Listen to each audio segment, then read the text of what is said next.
In preparation for another banquet here last night that Mitch referred to, at which the university took momentary leave of its senses and gave me an award, I was asked for the printed program to sum up what North Texas has meant to me.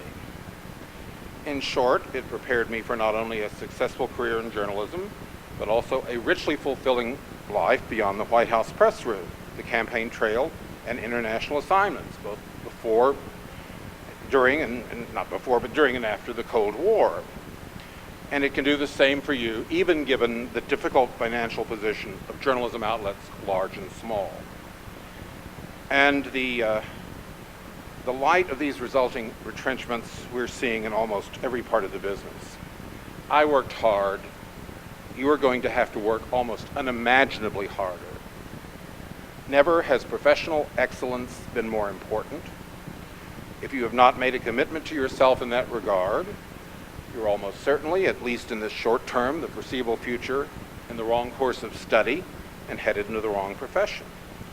Never has specialization been more important, with journalists needing deep knowledge of specialty fields, far-flung languages, and those fields can include all the humanities and the sciences, especially perhaps, as Carlyle had it, the dismal science of economics. Pick a subject area and get good. Get very good. It will increase your value exponentially. We certainly could have used more experienced health and health funding reporters during the debate on healthcare.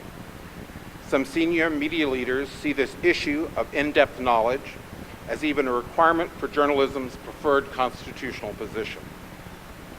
ABC News President David Weston recently told the Radio Television Digital News Association, "The First Amendment also asks that we employ beat reporters who develop their expertise and their sources over the years so that they can sort through the chaff and find and explain the kernel of wheat that no one else will find," end quote. I would add that such expertise is even more important when the kernel is rotten. It's faintly annoying that it took the National Enquirer to rip off John Edwards' mask of husbandly hypocrisy. The best reassurance I can give you is that there will, as I said, always be an outlet for important journalism, be that on the local, state, national, or international level. And in the future, that outlet or platform may be one that I, especially, or we, cannot describe very well this evening. It may not be a daily newspaper, such as the one to which I devoted most of my career, or a classic broadcast newsroom. But we need to keep in mind that most enterprises would kill for the brand strength that, even with all the gloom and doom, still belongs to local newspapers and network-affiliated stations in every market in America. Recently, in the One Bold Question feature in the New York edition of Time Out, the New York Times' Nick Kristof was asked, "Are there going to be print reporters like you in 20 years?" He replied, "Speaking as the last Stegosaurus, I hope that we dinosaurs continue to stagger along. We need to try to evolve, and so that's one reason why I shoot video for the New York Times website, why I blog, why I Twitter, why I Facebook, why I have a YouTube channel." And that's from one of the most successful and honored reporter columnists of the late 20th and early 21st centuries. So how could you expect to do anything less? And there's more.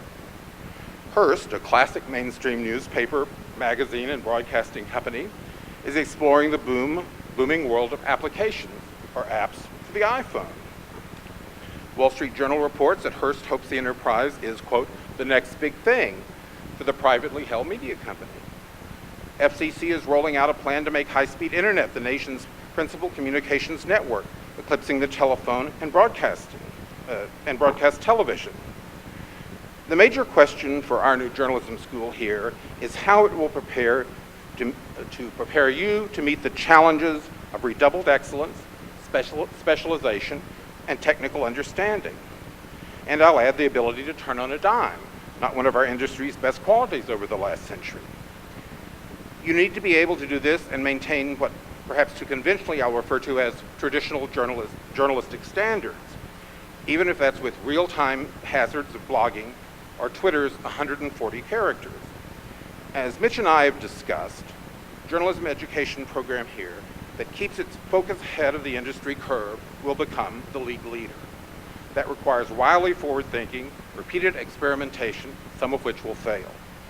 Some experimenters and investors are going to get nicked as they run along the cutting edge. But that means for some there will be great professional and commercial rewards.